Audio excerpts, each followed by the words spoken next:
Does that look okay? Does that look... Yeah, maybe scoot even closer to me. Be closer to me. Act like we actually like each other for the internet.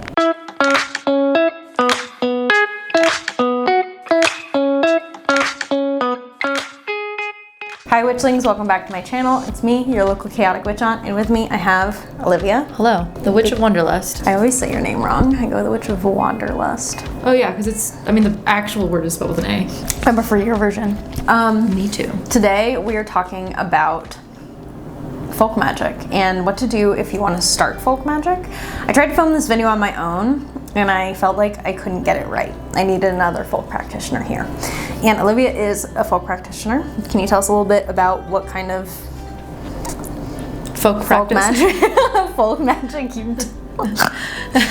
Yeah, so I'm very seasonal based and I work a lot with like the seasons and earth and plants and local spirits. But that's kind of the general idea. It's also different from my practice because I'm very based in a specific like Italian American which I do think you have some elements of Filipino folk magic. Yeah, I try to add like some Filipino folk magic and a little bit of Scottish folk practice as well. Love it. But like the general overview of my practice is seasonal based and based more in just like the nature and local spirits. So, and also just kind of like what I have at hand, because I love crafty stuff. So bitches love being crafty. Yeah, we do. So that is the whole spiel of my practice. Yeah, because I think that that's also like folk magic isn't necessarily just within a specific culture or tradition. It's very much like something that operates like with certain almost like tenets. Like it prioritizes certain things. And I would say that the first thing that it prioritizes is the actual like folk, like the people. Yeah. I mean, it's a lot of it's like the practice is based in just like basic needs. So, which is why I think it's interesting to see different practices that's not folk based. That's like folk based. It's very based in just like being able to pay your bills and making sure that you're safe and making sure that you are like you have your basic human needs met. Yeah. Whereas other practices, like building on top of that, a lot of it's like a little more intense and like more specific about getting other things that are not based in just like basic needs. I always like saying folk magic is practical. It doesn't concern itself with the mysteries of the universe. I like that. Because it like, that's when people ask me like, how do you make this work? How do you work with God? How do you do this? I'm like, I just don't do it. Like I don't think about it. I don't ask other folk practitioners those kinds of questions because I'm more often seeking what I need and what my community needs to be like to help. Yeah, I think a lot of what folk practice is so subtle that a lot of the time I think people don't even realize that they're doing it. And that's like a big issue is like when people want to know how to do folk magic, they often think of something that's like, I hesitate to use the word performative, but performative, like just some, that sounds like mean, but like just something that's more of like, I'm going to now dress up in this and then like now go out on this specific moon and do all these things, which you could, but like you don't need to be sitting there like feeling magical to do folk magic. Like a lot of the things that we grow up learning are folk magic based, and I like to just equate it to like blowing out a candle on your birthday and making a wish. You know, like that's, you don't feel witchy when you're doing that around, but like that is a folk practice. What I'm gonna quote the Death Witch, which hi Lo if you're watching this, but I took one of her classes and she's conjure based and has like a bunch of different traditions, and I asked her, I'm like, do you need to make a relationship with spirits before you go to a cemetery and put a working there? And Lou goes, this is conjure, babe. We don't have time. We don't have time. We're gonna do what we need to do when we need to do it. And I'm like, that's, yeah. Well, that isn't just conjure, that's folk magic in general. There are beliefs about when it's good to cut your hair or sow seeds based on the moon cycles. But if you need a sweeten in spell now, you're doing it now. Yeah, well, and a lot of it's transactional, you know, like it's like going to the store and buying something. Like you don't expect to just go to the store and pick something up and leave without buying or like purchasing it.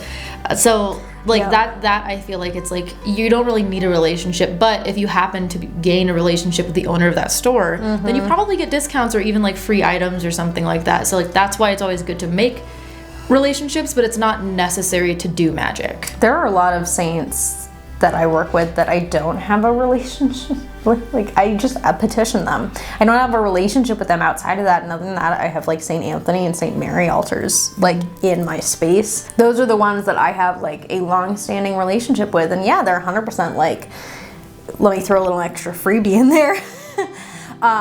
Folk magic cannot be folk magic without the folk and while ignoring the folk. And what I mean by that is that if you are doing something that is within the realm of folk magic and someone's like, you need to do A, B, and C and be more conscious and respectful of how you're doing this, and your response is, F you.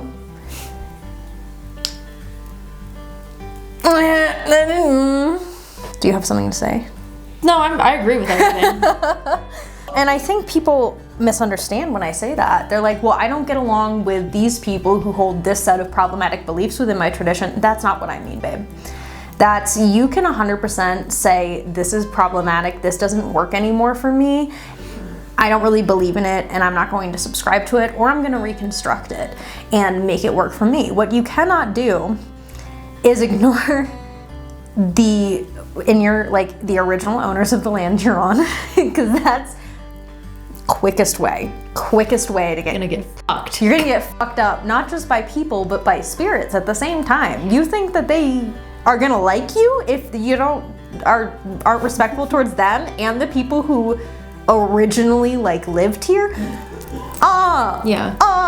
I think another thing too, like I like to equate it of having relationships with spirits the same way of like having relationships with people, because it's similar. And I think a lot of people think that it's different when it's definitely different means of communication and like interaction, but the relationship itself is going to be similar. So like when you're saying respect the spirits of the land and like especially original spirits, right? Like it doesn't mean that you have to create this like really good, perfect relationship with them. It just means you have to be respectful. It just means don't be a dick. Yeah, like so it's like when you move into a new neighborhood, like you're not going to be going around and like picking other people's flowers from their yards without asking or knowing this person at all, or at all just in general when you first move in. Like you're, even if you don't introduce yourself to the people, like when you do see them, you'll like wave and say hello, or so, you know, like you're just respectful. You're just like, I acknowledge that you're here, hello, and like I'm not going to be a dick because you also live here. Another aspect of it is if you're working within like a particular tradition, like Italian American folk magic is very based in Italian American culture. So there's this whole other aspect of cultural context of community and of people that has to be worked with, or at the very least understood, before you can go in and start taking things or changing it. I'm thinking there's a ritual. This is my favorite example. Excuse me. That wasn't the example. In Italian folk magic, there's a ritual where 7 virgins pray over a candle to divine on it. And obviously that comes from a very specific cultural context of Italy being very Catholic based, being very patriarchal because of the Roman Catholic influence, and also virgins and the Virgin Mary kind of being equated close to each other, or the idea of virgins as pure, which we in like now know that that's kind of bullshit and like a societal thing, but we have to understand why virgins were used, what was the power ascribed to virgins, and what was their role in this before we can be like, I'm changing this. Because once we kind of look at like, okay, virgins are close to the Virgin Mary, we can take 7 devotees of the Virgin Mary and have them pray over a candle. We can anoint ourselves with oils dedicated to the Virgin Mary and do this ritual.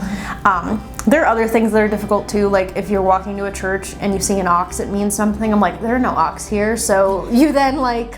One day you're like walking to the church and you're like, what the f-? I'm like, oh my God. You're like, whose ox is that? Whose horse is that? But so the other aspect of it is I don't have ox walking around in my neighborhood. My church is right around the corner. So I change the signs. I say, if I see a hawk when I leave, it means this petition's going to come true. If I see a rabbit when I leave, this petition's not going to come true. Both of which are very common in my neighborhood, but it takes a certain time of day to see it. So I change it to fit my location and to fit my current state of being, because we are also the folk. Folk magic is ever changing and growing and is a living tradition. But part of respecting and learning and being a part of that living tradition is to learn from elders that maybe you disagree with, or teachers that maybe you disagree with, because they're still a part of, they still have knowledge to give us. Right. And I don't mean like really intense differences. I mean like from different regions, different like generations, different methods of practicing. But they're still part of the folk, and they still hold culture and community and prioritize it, and they're important to listen to. Like, well, for an example, like you and I were talking, this was like pretty early on when we started collabing, and you were saying how you use like a porcupine quill to carve your candles. Well, when I'm carving anything for my ancestors, or it like has some kind of ancestor influence for it, especially for the Filipino side, then I use a stingray barb, and those are seen more in like the Filipino aspect, obviously. But when I'm not doing it, like I'll just use like a stick or something that I have, you know, like I'm really not like, like if I have like a nice stick and I'm like, that's a good stick, it's a good stick, it's a sturdy stick, and I'll good that's a good fucking stick, I'll just carve my candles. I should send with you a stick. home with some sticks. I got some. I love sticks. I'm a stick bitch. I love sticks. Thinking about the sticks. I was thinking about the sticks. But further continue. No, that was it. Oh. Yeah. So, but like, there's those differences, you know, and obviously, like, I live in Colorado, so there's not really, like, I can't just go out and go get stingray barbs just like nilly-willy. Like, I have to go purchase them online, or like from a shop that carries them. There are also so many things that we have in our practice now that we have access to that our ancestors didn't. Yeah. So if your tools and your materials look a little different, that's okay. Like, I'm not necessarily using badger fur in my protective charms, because where the fuck am I supposed to get badger fur? But I will use some things like coral. There's an amulet, like a Santa Lucia amulet, that uses like a deer antler shorn this way so it looks like an eye, with crystals that I want to make. That's cool. It's like blessed on the new moon. So there are very few things that it's like you have to pray over it at a specific time. But that's so infrequent. Yeah. That rarely happens. Yeah. Well, and like the modern people are imprisoned by capitalism. So like, it's like, when do you have time to do so much? You know, it's like, when I was working my 3 jobs in LA, like there was no fucking way I was able to just be like, I'm just taking the new moon off. Hour. Yeah, or planetary anything, which is probably why like I'm not very good at those. I love my friend, one of my coworkers always works with the planetary hours, and I talked to his partner about it, and they're like, working with the planetary hours is privilege. Fuck, no one got time for that. I mean, but it's true. true. It's true. And like, yes, it's powerful, and like, if I can, I will. But like, when most likely I can't, especially not when I was working the 3 jobs just to keep my head above water, you know. And so it's like mood. That itself, it's like, if I had the new moon off, that was a luxury, and I was sleeping there. I was like, that's how I'm celebrating the new. Well, I had the new moon off, and I had like one day off last week, 2 days. One of them I spent getting a haircut with Olivia, and the other one I fucking slept because I was like working exhausted so much. Yeah. Now I have time to do the things, and I have time to redo my wards. I have time to kind of go through and clean and get protections in place. I don't know why I'm doing that with my hand. Now I have time. It's not the new moon anymore, but I'm gonna do it anyways. Same. Or like, if I'm just not feeling up to it, like, and like, like you need to get motivated and like just do things sometimes, but like some days it's just like, I don't have, like, my ability mentally is not to do any of these things. Like, I cannot do those things mentally. Yep. Or physically, you know, not today. Well, what were some of the other questions that people asked? Well, a lot of times people ask if folk magic is witchcraft.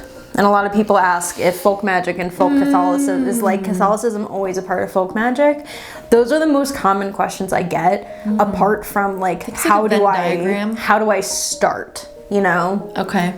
It's a Venn diagram. I think how do you start is probably the best thing to cover right now. Yep, I agree with that. Okay, so how do you start? Just do it. Just do it! Don't let your dreams be dreams. Like, no, okay, but like, I know that's... Half of it is just do it, and half of it is literally research. Yeah. It depends on the method because if you're doing your folk magic, you're doing, like, you literally are just starting to do things in the tenets of folk magic while throwing in a little flavor. Get some spices. A little spice. Yeah. A little crocodile in there. I think just like be experimentational and just try things out. Like don't overthink it is the biggest thing. Yeah. And like honestly just trust yourself a lot more than you would probably usually trust yourself. Like you're gonna realize that you're actually more often right about things than you My think. big thing too is go based off of what you need, like necessity. So because one of the main things in folk magic are like people, necessity, accessibility, culture. So if you're walking around and you're like, you know what, I really need to do a spell to help me get this job. Like I really wish I could do, like there's so many times where I'll be walking around being like, I'm so fucking stressed about this. What if it goes wrong? And then my ancestors slap me and are like, bitch, we have something for that. What do you mean? A lot of my spells revolve around necessity or like what I'm trying to accomplish that I need or that I want. And the thing too is folk magic, we're in a place right now where a lot of times need isn't always enough. Capitalism. So I throw want in there sometimes too. I don't try to go for like, I want like a mansion. I'm like, I want this to be abundant. I want this to succeed. I want help with this. Yeah. Going based off needs and forming a relationship with not only ancestral spirits through one reconnection, like reading, starting that reconnection journey if you're looking at a particular folk magic, or reconnecting with the land around you. What does the land have to give you that is willing to work with you? Don't go seeking out white sage, please. That is not an invitation. This is not an invitation to do so. There's also just so many other sages. There's clary sage. There's garden so sage. many Russian different sages. Like desert sage. You do not need. That's a whole other soapbox. Don't even get me fucking started on that. Another important aspect I would say of folk magic is to start decolonizing your practice and centering community instead of you. Yeah. Well, Which sounds weird, but like it's even solitary practitioners are centered within community, which I'm a solitary practitioner. I'm also like a hardcore introvert. Like it's really hard to get me out of the house or just like see me. This is a miracle in person. I always love the story when Frankie FaceTimed me once. It happened so long ago and I've never done it since. I will never let them live that down. Accidentally FaceTime. Olivia picks up going, what do you do? Literally just hi. I was like, did somebody better be dead or dying? Yeah. Why you're do you wanna FaceTiming come me? over for dinner? And I was like, no. If you would have planned this with me, yeah. But regardless, I stopped inviting Olivia places spontaneously when I realized that we both have very similar planning schedules. Yeah. I'm 6 to 12 business days in advance. Yes. Usually more. Regardless, but I love community, which is a very difficult thing to like mesh together. Yeah. However, even if you think of like, the witch in the woods who, you know, like people will flock to that witch to get remedies. Like they are somebody who does kind of like hold together a community with a very subtle liminal glue. Well, I even think of being a content creator. Being centered in community. Oh yeah. Because you're a community leader whether you want it or not. Oh, I guess you that's just true. have to look at it in a way that you are serving the people around you rather than they are serving you. Right. Which I think we both do. I'm not necessarily going on the internet and being like, here's information that will like benefit me for you to watch it, get me views, but doesn't actually help you. Yeah. You want to like... There's plenty of those out there. There are. They're not folk practitioners. If they are, we gotta talk. But I think frequently about how contributing to the spread of like critical thinking, education, sharing things that you're comfortable sharing, things that will help people is in turn, like, that's a byproduct to an extent of folk magic, because you are sharing things with a community that exists. Maybe you can't see it, but you're still, like, in a way in service to them. Well, and there's also, like, one of the people that I just like to honor regardless is Marie Laveau. I don't work with her or, like, do anything with her, but, like, I just... Yeah, like, I just, like, if I make donations, sometimes I'll put it in her name. Or, like, you know, she was the community witch queen. Like, I mean, I guess she wasn't a witch, but, like, she was the community queen. Because that was, like, her whole practice was bringing together communities of all sorts of people. And, like, even just going and volunteering in your community can be folk practice. Like, it doesn't have to be you're doing a spell with a candle, putting energy, like meditating, whatever. Like, it can be where you just go and volunteer, or you can, like, go out and learn about, like, volunteer at your botanical gardens and learn about the native species that are around you. You can learn so much doing that. I would say too, I mean, the way that I'm currently trying to be in service to my community is just, like, content creation, one, but also, like, I work at a metaphysical store. Like, I'm actively in the community and trying to help and contributing to that. And from there, for me, writing books has always been part of my folk practice, because I'm, like, sharing knowledge that I can't necessarily share online and writing guides that to be helpful. Like, folk magic isn't always going to be like, oh, do you need an evil eye cure? Let me do it for you. Right. Although I do that for people for free. That's the glamorous part of folk magic. That is the glamorous part of folk magic. I think that's the thing that people want is, like, the beautiful altars and like the witchy, like, dark, moody looking things, which, like, hell yeah. I'm an aesthetic whore. So yes, I am. But at the end of the day, that's, like, such a tiny little fragment of what the actual practice is. Folk magic really is, like, it prioritizes the community. It's also ugly. It's very ugly. Like, when you're actually...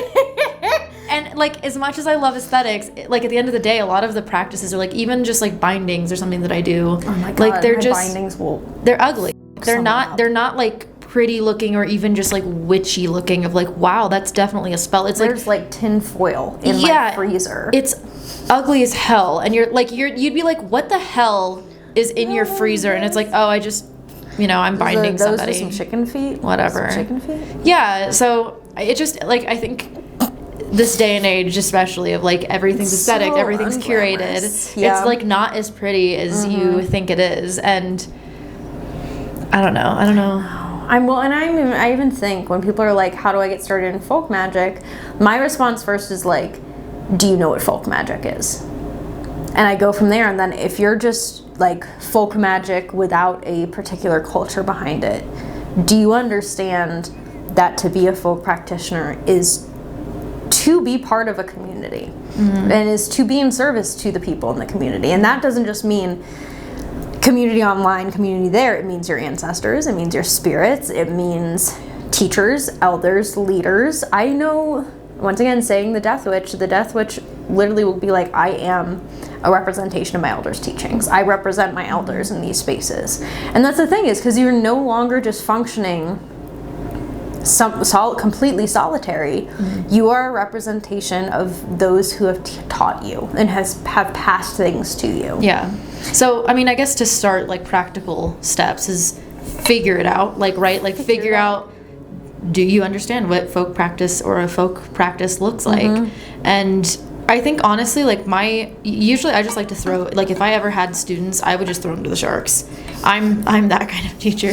I mean, you know that as a pole instructor.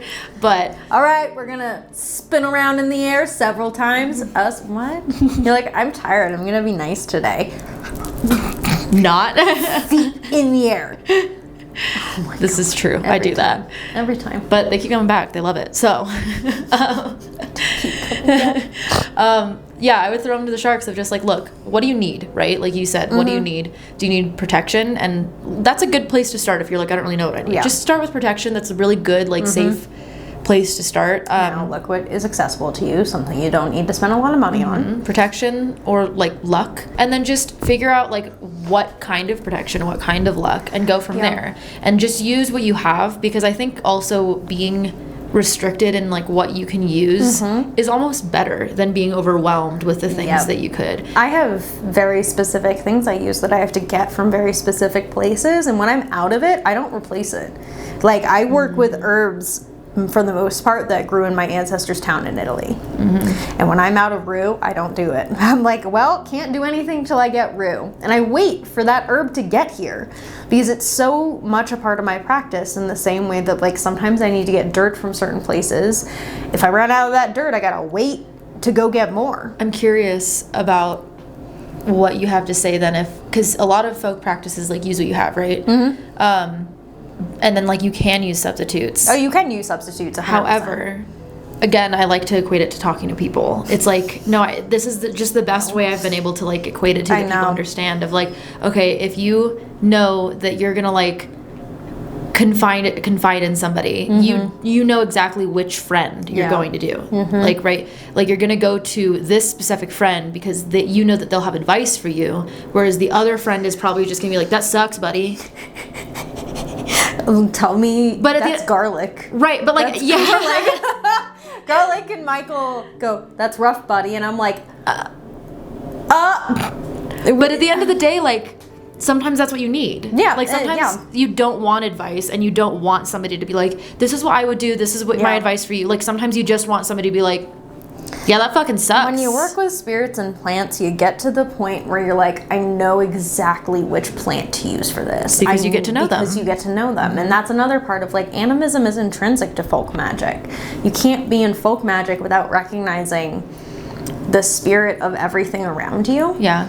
And a lot of times, once you stop working with herbs or crystals, etc., as just tools, like things to use, and you recognize them as also teachers and ancestors and people that can help us practice, your whole craft just like booms. Like, it just becomes so much more enlivened, colorful, because suddenly, I mean, I don't have to seek out the crossroads spirits every single time I need something done for road opening. I go to a very specific herb and I talk to that herb. I'm like, I really need your help with this, and I'll include that herb in my charm bag for that month, or carry it with me, or wash with it, because like, you don't always have to go big. You don't need to go to saints for everything. You don't even need to go to gods for everything. It's, again, people. I know. It's so easy to like, but it's like, you're not going to go to your mentor, your professor, or your therapist for these like something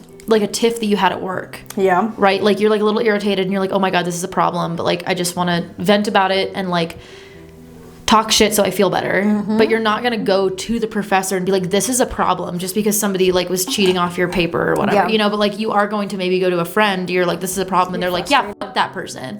And like, you know, like, you kind of have to level it out. Like, not everything has to be going to the top of a mountain and shaking your titties to the moon.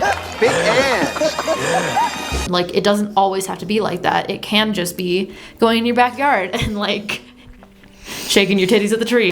Big ass. And this is the thing, is a lot of people in folk magic too, they're like, well, and obviously like folk Catholicism is not all folk magic. There's Jewish folk medicine, Islam folk magic, Hindu folk magic, like, and folk magic that doesn't have any religious backgrounds and it's just working with spirits. So if you don't want to be in the folk Catholic area, you don't have to. Yeah. You don't want to talk to Michael? Don't talk to fucking Michael. I never talk to him anyways. He's right there. He looks like a woman. We don't talk to... Who's that lady? Who's that lady in the picture? That's Michael! That's Michael. Tell me he shouldn't be a brunette. He should be a brunette. No, you're right. He's so important in Italian folk magic, and you're giving him blonde hair? Yeah, my aunties... Baby, where's the olive skin? Because my aunties are, like, all pretty Catholic. I think they're now more just, like, Christian. But regardless, when I was young, I just remember being like, if you ever feel like evil's upon you, you light a red candle and you tell St. Michael to take care of it, and nobody's messing with you. Yeah. And I remember that, like, as an 8-year-old, because I was like, that's a weird thing to say. Like, if you're, I don't know, like, and now looking back, I'm like, that was That is kind of how you fix things. If you're having a really big problem, you light a black or red candle, and you like say Michael, ask him to help you with it, and you're done. You're good. Yeah. Michael handling wards. I've done a Michael couple for of day those. to day. No, don't do that. Yeah, I've done a couple of them, and I'm like, oh my god, that was like a little overkill. It was overkill. Sometimes he does things. I once petitioned him for a return to sender, and the person that I had suspected had sent it to me had like multiple things in their house break, like very expensive things, and told me about it. And I was like, wow, you just were like, gonna make sure you know who it is too. Return to sender isn't enough. I'm smashing shit. Actually, this is a thing that I want to talk about of folk practice, is that you can't, you just gotta go for it. Like, just walk around and find out. And I think a lot of people are so scared to just try, even like just easy things. Well, people ask me too, they're like, as a practitioner, can I just petition a saint? And I'm like, fucking try. See what happens. Just try. Like, I mean, obviously, like, you can't be going into like closed practices and trying those things, duh. Yeah. But like, if it's available on the internet and like, you know, you want to learn, like, so, and even if like within like Italian folk magic, there are things that you can do that you can buy a book and you can read it through and you can try some of the spells in there without like fully reconnecting or practicing for 2 years. Yeah. I wouldn't share it on the internet until you got a handle on it. There are certain things that like, it's not closed, it's just respectful reconnection, and within that, even there are folk magic things that you can just do. You can go outside and talk to a tree, see if it wants to help you with something. Yeah, like just walk around and find out. That's why I'm the teacher that will throw you to the sharks. Walk around and find. They'll be like, "Can I try it? I don't know. Do it. See, figure it out." And And like, like, you want to petition the pine in your backyard? See what happens. It's those things of like, it depends on how risky you're going to allow yourself to get, because some spells you're gonna try, kind of like the return to sender, or like with Michael, or with my banishing spells. Like, sometimes you try it and you're like, that was a lot. Now I know to like dial it back a little bit next time. Or you try it and it's like one of those, what is like the fireworks you light, it's like pff, and you're like, okay, all right, that was underwhelming, and then you know to go bigger. Like, you know, it's just all a big experiment. So, I've tried so many things that didn't come out the way I intended or expected, and that's I'll my just whole sit there and life. be like, I mean, it came out exactly how I asked. this is what I meant, but not what I meant. And that is a lot of magic, is you have to do it yourself in order to get to the point where you're like, I know specifically what to give this spirit, so they help me. Do you know how many times I've experimented with what to give the crossroad spirits? Dolares compatales, it's the Roman crossroad spirits. I went out there, I'm like, here's my spit, here's some wine, here's some amar. I put 3 coins down. And the next day, everything I asked them was like, they're like, oh, by the way, we finished this. Here's proof. And I'm like, oh, coins. You guys like coins. So it's this weird thing where like, there isn't a lot of manual for folk magic because it's personal experience or tradition, or you actually need to learn it from someone directly or learn from the spirits directly. Yeah, but just like, just walk around and find out. Just try it. Like, just light a candle and ask for some help, or just like, I don't know, light a candle and ask spirit. Just be like, you know, the spirits that are helping me, like, I want to gain a relationship, or the house spirits, or my ancestors, or the land spirit, like literally anything, and just try it. And if a spirit doesn't want to work with you, they will let you know. So no is so, everyone's like, well, what do you mean? How are you going to know? You will know. Because a lot of spirits I find are also indifferent. Like, they're just like, that's fine, I don't care. Like, I'll help you if you give me offerings, I don't care. But like, if a spirit does not want to work with you, they will make it very, very clear for you. Fall over, you may get physically there's so many things. Like that, you'll just know. Sometimes I have a spirit who said yes to working with me, and I bring them in the house and I don't set it up for them right away. I don't like give them the task that I asked, and they're like, hello? And they literally like, what are you doing? What do you do? Why let me do my job? And I'm like, oh, okay, all right, calm down. All right, here you go. And then as soon as you give them the job and let them get to work, they chill out. And you're like, what the absolute fuck was that? Workaholics. Like, yeah, I know. I get it. They're like, give me the task. Yeah, you hired now. And he's like, you paid me for this. And I'm like, yeah, but don't you want a snack? They're like, no, no. Anyways. Yeah, no, I get it. That's me. But I think too, my folk magic is so like, I mean, the practical elements of it too are so big for me. Yeah. Like people are like, well, what do you do to cleanse? I'm like, I throw salt around the house and say a prayer and sweep it up. Yeah, that's another thing is like, again, it doesn't need to be by the book, everything. Like if it works, if it works. If it works for you. And the only way to really find out if it works is to try it. Yep. So that's why it's such a hard thing to teach, because you can't, like, you can give some basic things of just like, you maybe feeling them? You good? Yeah, just switching the feet. Do you want me to crack your toes? That was a really weird question. No, that's okay. I think of how many spirits I have in this house too. There's spirits from the crossroads right there. 1, 2, 3, 4 to 6 saints Oh, that so I did you point at honor. me? I was like, No. I too am a spirit. 3 fox spirits, plant spirits. Diana's not a spirit, she's just all present. Every single plant that I have has a spirit. Every single thing that I'm working with, even the oils that I'm making, have a spirit. That owl statue, he has a spirit. The gnome in the corner has a spirit. The iron I work with has a spirit. Everything. Literally everything. Animists, we're crazy. I know. And I think sometimes people are like, well, does everything have a spirit? I'm like, yeah, even social media. I did an interview recently. I'm like, yeah, all social medias are just spirits with like really, really big and powerful spirits with very specific interests. And depending on how you want to work with them, they may or may not benefit you. Yeah. Yeah. Agreed. Did we answer those questions? No. I hope so.